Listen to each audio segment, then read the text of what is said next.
Olá a todos, tudo bem, tudo jóia?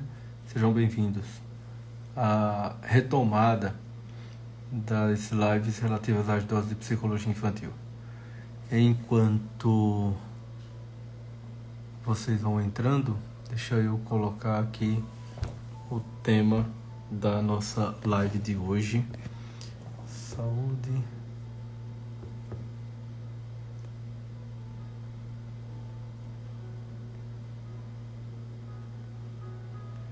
infantil.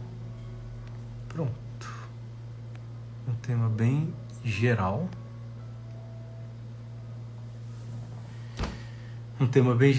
E uma felicidade contar com a participação de vocês que já estão chegando. Deixe-me ver. Carol, Dênia, Adriana, Dona Adriana, como vai a senhora? Tudo bem? Saudade da senhora. Raquel. Raquel, como é que vai o Caruaru?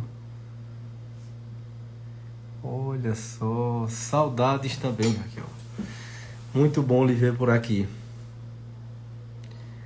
Como é que você tá? Mas bem, pessoal, hoje a gente vai tratar sobre saúde mental infantil. Só que nessa live de hoje também eu acho que é prudente, inclusive, a gente fazer um comentário sobre uma matéria que saiu na revista Veja, dia 1º, né, atualizado dia 1º de setembro, e eu penso que seja necessário, até porque a gente que é psicólogo infantil, né, precisa de crianças, né? É necessário que existam crianças para que a gente possa trabalhar com as suas necessidades. E mais do que isso, a vida exige o nascimento de crianças, né? Então, nada mais adequado do que falar sobre saúde mental infantil, tratar também de forma em passant, né? Porém não menos importante, a respeito dessa matéria intitulada A Multiplicação dos Bebês de Casais da Aula Conservadora da Igreja Católica. Eu vou só dar algumas pinceladas nesse assunto, né, com o passar do transcorrer da live. Eu queria só que vocês me dessem um retorno, por favor, se está dando para vocês ouvir bem e me ver bem também na imagem, para que eu possa dar continuidade com segurança e não tenha nenhum problema nessa transmissão. Eu agradeço demais os retornos de vocês. Pronto, ótimo, Maiane. Obrigado. Gente, eu sempre costumo, Dona Adriana, obrigado, Dona Adriana. Ótimo, obrigado. Eu costumo sempre dizer o seguinte: para o desenvolvimento saudável, do ponto de vista psíquico de uma criança, ela necessita basicamente de 2 pilares. O primeiríssimo e mais importante é o amor dos pais. É muito importante isso. Parece até trivial, parece até algo da ordem da banalidade. Mas não é. Isso é muito sério. Os pais precisam amar seus filhos. Isso é o primeiro ponto. E segundo, como consequência deste primeiro, é oferecer-lhe segurança. Então, se a gente pensar nas duas principais necessidades que uma criança necessita para o desenvolvimento de sua saúde mental, é primeiro o amor dos pais e segundo, a segurança que eles transmitem. Essa questão relativa ao amor dos pais é muito necessário porque ela precisa, inclusive, se manifestar através de atos concretos. Dentre esses atos concretos, obviamente, a gente necessita o quê? De presença. A presença dos pais na vida desses filhos. Porque os pais são a referência. Veja, não é uma referência, é a referência. dos filhos, principalmente nos momentos mais iniciais da sua vida, em especial da mãe. A mãe é importantíssima na vida do bebê, é fundamental na vida do bebê. E o amor dessa mãe é o que vai dar a essa criança a sustentação necessária para que ela possa se desenvolver, né? Esse amor vai oferecer a essa criança um espaço seguro para que ela possa se expandir ali no colo de sua mãe, não só literalmente, mas no seio, no abraço, no contexto, no ambiente, naquela ambiência materna. Obviamente que essa mãe precisa, como eu sempre costumo dizer, do devido amparo do pai. Não existe uma mãe sem bebê, mas também não existe uma mãe sem o pai. É necessário que exista o pai dessa criança, porque é necessário no processo de reprodução que exista um macho e uma fêmea para essa finalidade. E, portanto, existe um pai e uma mãe para esse fim. Esses pais, dando esse amor, essa atenção, essa presença e essa segurança, vão dar as condições de possibilidade de uma vida psíquica saudável, plena. E é sempre isso que a gente chama a atenção. Agora, reparem bem, por que eu coloquei e achei importante trazer essa matéria? Não sei se vocês viram circulando durante essa semana. Isso foi entre a semana passada e essa semana, que foi publicado. Apesar de que há muito tempo que eu não leio essa revista, até porque chegou até mim essa matéria, mas é uma matéria que eu achei interessante porque ela trouxe muitas verdades implícitas e que eu penso que seja necessário tocar nelas. Como eu disse a vocês no início, a matéria é a multiplicação dos bebês de casais da ala conservadora da Igreja Católica. E o subtítulo é o seguinte: eles abraçam a doutrina cristã à risca, rechaçam métodos contraceptivos e formam famílias numerosas. O que é que me chamou a atenção dessa matéria? O quanto está incomodando, está começando a incomodar as famílias numerosas, o nascimento de crianças. E assim, há muito tempo, lá para os anos, há muito tempo, uns 10 anos atrás aproximadamente, um pouco mais. Quando eu estava fazendo mestrado na Universidade Federal de Pernambuco e tinha muito contato com o pessoal que trabalhava sobre psicologia social, mais especificamente na área de direito reprodutivo. Eu me incomodava muito com o que eu chamava uma espécie de cultura de morte, uma cultura contraceptiva. Isso é óbvio, se é contraceptiva, é contra a concepção, então é contra a vida. Ou pelo menos tem-se a pretensão, quase que onipotente, de controle da vida. E é muito óbvio de que quem tem a pretensão de controlar a vida também, porque não teria a pretensão de controlar a morte, E por isso que eu chamava-se e intitulo, essa é a minha opinião pessoal, eu intitulo essa mentalidade de cultura, a mentalidade da cultura de morte, E é interessante como fica explícito aqui essa ideia já no início da matéria, O início da matéria é completamente uma espécie de revelação do que está por trás dessa perspectiva progressista, de contracepção, que tem início realmente ali, não tem início, entra como a própria matéria está dizendo, em ebulição e efervescência na década de 1960 do século passado, né? Se intensifica na década de 70 e vem se desdobrando até os dias de hoje, encontrando, e essa matéria está trazendo isso de forma explícita, um ponto de resistência agora, né? Agora, algumas pessoas estão, começando a fazer questionamentos e a resistir essa cultura de morte, criando uma espécie de contracultura nesse sentido.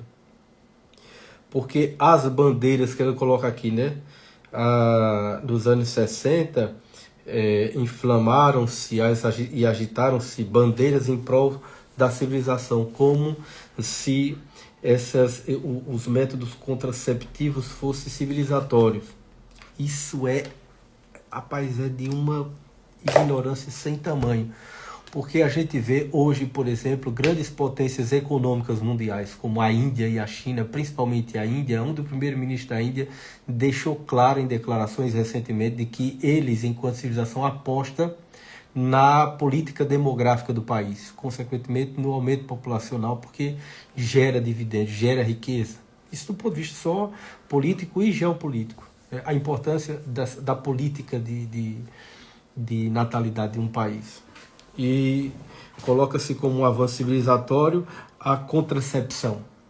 Mas enfim, não vamos entrar nessa seara porque aí dá espaço para outras reflexões que fogem ao tema da saúde mental infantil. Porque, como eu comecei a live, né? É necessário que para a saúde mental infantil os pais amem seus filhos e o amor passa pelo desejo, ou seja, deseje ter filhos e deseje os filhos que, como diz um trecho da música de Padre Zezinho, né, que nenhuma família comece em qualquer de repente, mas que haja um desejo de que essas famílias comecem em amor. E o desejo do amor mútuo nessa família, obviamente, é o de proliferar, de crescer, né? De se desenvolver. Mas, de fato, nos anos 60 para cá, houve um ataque frontal ao desenvolvimento da vida e, consequentemente, das famílias com essa política, né? Essa ideologia e essa política de controle de natalidade, controle da vida. E fica claro que essa mentalidade vem, inclusive, de uma perspectiva teórica e militante, que é o feminismo. Que acho que todos vocês que estão aqui sabem de que esse tipo de pensamento é o que marca, é o que dá base de sustentação a esse tipo de mentalidade contraceptiva, né? Sob pretexto de incluir as mulheres no mercado de trabalho e no ambiente laboral, elas acabam excluindo as mulheres no interior de seus lares. Hoje as pessoas estão se dando conta disso e as pessoas também estão se dando conta do quanto é perigoso, do quanto é nocivo e do quanto é psicopatogênico a ausência de uma mãe no lar. Claro, cada lar, cada família tem suas necessidades e, obviamente, há famílias em que as mães necessitam trabalhar, mas na medida em que elas têm por opção ficar em casa ou desenvolver atividades fora de casa, né, muitas mães optam por negligenciar e optam também por terceirizar a maternidade. E isso é um grandíssimo problema e a gente vê isso acontecer e os desdobramentos disso chegarem aos consultórios. Isso é um fato. Começou-se primeiro pela ideia de terceirização da educação por parte dos pais para a escola. A escola não está dando conta e aí terceiriza-se por outras vias. Mas exatamente por pretexto de inclusão no mercado de trabalho e no âmbito da produtividade econômica, mas obviamente isso acaba excluindo e tirando as mães do contato com os seus filhos. Isso é um fato e é um problema. Franklin está mandando aqui um comentário Rodrigo, eu vejo que a erotização infantil através das roupas e músicas principalmente vem sendo um perigo absurdo para as futuras gerações. Sim, e ela tem um vínculo com essa história do controle de natalidade e das famílias numerosas, porque tudo isso está em volta do chamado direitos sexuais e reprodutivos. Não é só a questão do direito reprodutivo, mas também sexuais. E aí entra também a ideia da necessidade de se pensar o sexo livre. E aí, quando se abre espaço para o chamado sexo livre, não é só de você ter a liberdade, né, de ter filhos ou não, ou de ter relações sexuais sem filhos. Existe uma série de outras questões que estão envolvidas aí com relação a direitos sexuais e reprodutivos que, pasmem vocês, podem chegar até a esfera da própria pedofilia. Mas isso é outro assunto também que a gente poderia até tratar num outro momento. Mas vamos nos ater ainda a essa matéria que eu estou colocando para vocês. Então, o que é que essa matéria está trazendo como o grupo que está enfrentando essa mentalidade progressista e contraceptiva que eu chamo de cultura de morte?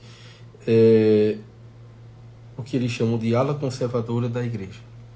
Na verdade, são somente pessoas que entenderam, perceberam o quanto é importante ter filhos, o quanto é saudável ter filhos e ser feliz. Eu sou pai e sei o quanto é feliz e o quanto a minha vida tornou-se melhor depois que minha filha nasceu. Assim como eu sempre ouço histórias e sempre ouvi histórias de pais, né, que amam seus filhos e são muito felizes por terem seus filhos. E uma coisa que me chamou muita atenção, uma vez eu estava conversando com um amigo que me contou a história de que estava numa formatura e um pai estava na formatura de um dos seus filhos mais novos, de um total de 17 filhos, né, aqui no interior da Paraíba. E perguntado a respeito de que se ele se arrependia de ter tido tanto filho, etc., ele disse: eu me arrependo de não ter tido mais. Né? E de fato você via no olhar, segundo esse meu amigo disse, a gente via no olhar desse senhor a alegria de estar rodeado por seus filhos. Então, as pessoas espontaneamente estão percebendo o quanto é bom ter seus filhos e ter suas famílias repletas de pessoas, né, amadas e que amam-se e que dão segurança uns aos outros por estarem juntos. Eu sou filho de uma família com 5 irmãos. Né? Meu pai, minha mãe e 5 irmãos. Assim como também conheço outras famílias que tiveram mais de 2, 3, 4, 5 e até mais filhos. E fomos muito felizes por isso. Né? E é um tanto quanto solitário, né, e estéril nós estamos diante de famílias ou pseudo-famílias, né? E aí eu não vou entrar no mérito para discutir o que são essas pseudo-famílias, porque aí seria uma live somente para isso, que não tem a satisfação, a alegria de ter esses filhos. Mas enfim, é essa ala conservadora que abraçou a doutrina cristã de terem filhos e terem esses filhos na providência divina, que está fazendo frente, né, a essa dita bandeira civilizatória, que de civilizatória a gente sabe que não tem absolutamente nada. E aí a matéria continua colocando de forma bem, inclusive uma citação do escritor e filósofo Francisco Raso, que diz que essa postura é uma resposta radical à sociedade vista por essas pessoas com uma abordagem efêmera e progressista no campo sexual. Né? Então, as pessoas estão começando a responder a essa cultura e a essa mentalidade. e, portanto, abrindo-se à vida, abrindo-se a filhos, abrindo-se a ampliar suas famílias. E isto está chamando a atenção dessa mentalidade progressista que foi instituída aí nos últimos 50 anos, 50, 60 anos, se a gente for colocar aí dos anos 60 para lá, para cá, nós temos aí em torno de 60 anos de uma política e de uma mentalidade que está em voga e que está recebendo agora os primeiros sinais, os primeiros movimentos de enfrentamento, né? Agora, tem uns pontos, inclusive, dessa matéria que a matéria inteira, na verdade, está fazendo isso, né? De que faz uma espécie de, ou pelo menos tenta, constranger essas famílias, quase que colocando-as numa posição até antagônica ao conhecimento, à intelectualidade, quando diz assim que essa perspectiva ela vai de encontro à ciência, né? Ela vai de encontro à ciência e ao avanço civilizatório. Ora, é impressionante como essa pessoa foi infeliz ao fazer esse tipo de afirmação, porque onde é que ter uma família numerosa vai de encontro à ciência? É contrário à ciência. Onde é que está o nexo aí de causalidade entre ter uma família numerosa e não ser adepto, né? Não reconhecer a importância do conhecimento. Não apenas da ciência moderna como a gente conhece, mas do conhecimento como um todo, porque o conhecimento não está circunscrito e restrito apenas à ciência. Mas bem, é até desrespeitosa, infelizmente essa matéria é muito infeliz, porque ela insinua uma certa desrespeito a as famílias que se posicionam de modo pró-vida, né? E ainda ela fica surpresa, né? Quer dizer assim, estudiosos afirmam que o fenômeno é percebido hoje com frequência surpreendente, quer dizer, é uma surpresa, entre universitários da classe média. Então, não era, é como se assim, não era para existir isso. Quer dizer, as pessoas são bem informadas, e como é que elas, ainda sendo bem informadas, abraçam essa ideia? É como se alguma coisa tivesse saído errado para esse pessoal que vive no mundo universitário, né? Claro, o mundo universitário, ele inclusive tem essa mentalidade progressista já há tempo, né? E ela tem essa disposição em fazer com que essa mentalidade progressista se espalhe pela sociedade inteira.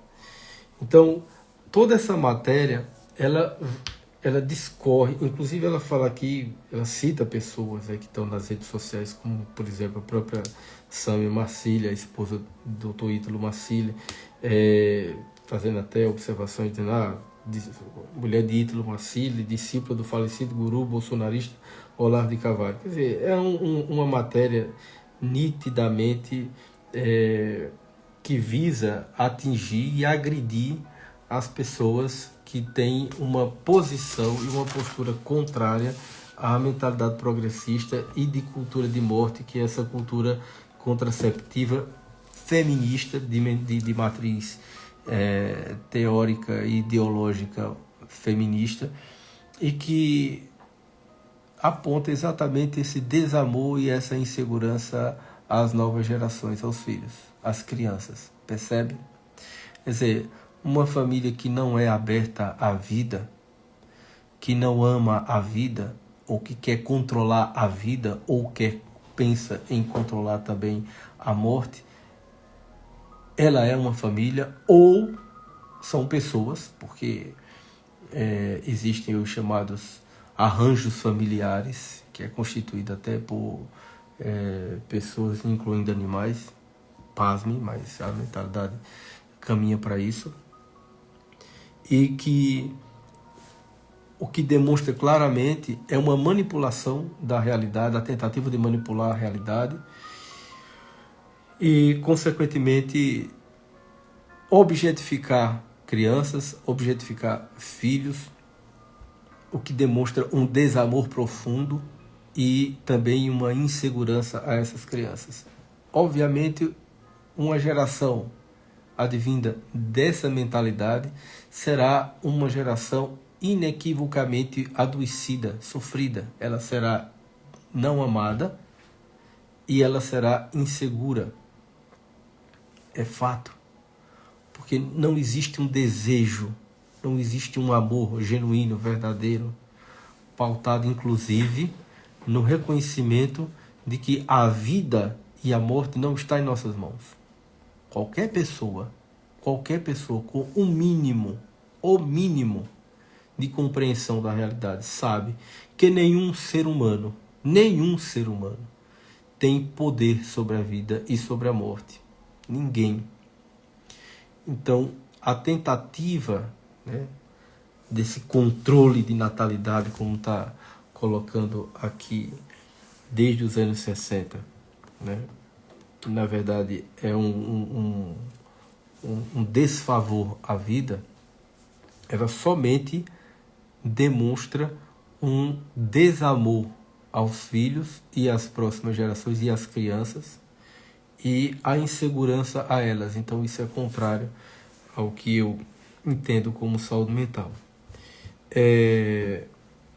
Vejam só, por incrível que pareça, a vida e a saúde mental das crianças, ela é muito mais simples. Eu não estou falando simplória, estou falando simples. Ela é muito mais simples do que parece.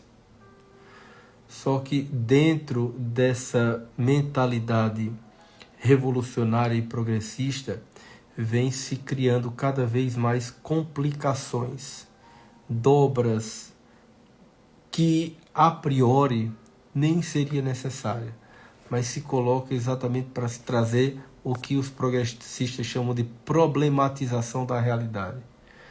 Quer dizer, vive-se de criar problemas ao invés de se pensar soluções para os problemas que existem, né?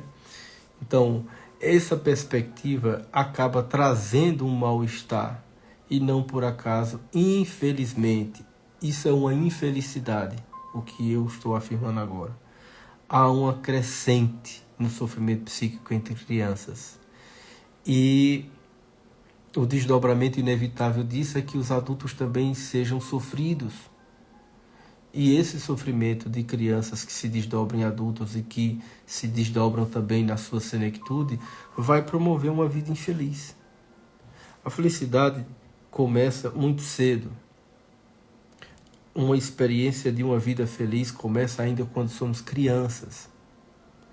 A infância precisa ser feliz. Para que a infância seja feliz, é necessário que os pais ofereçam essas condições de felicidade.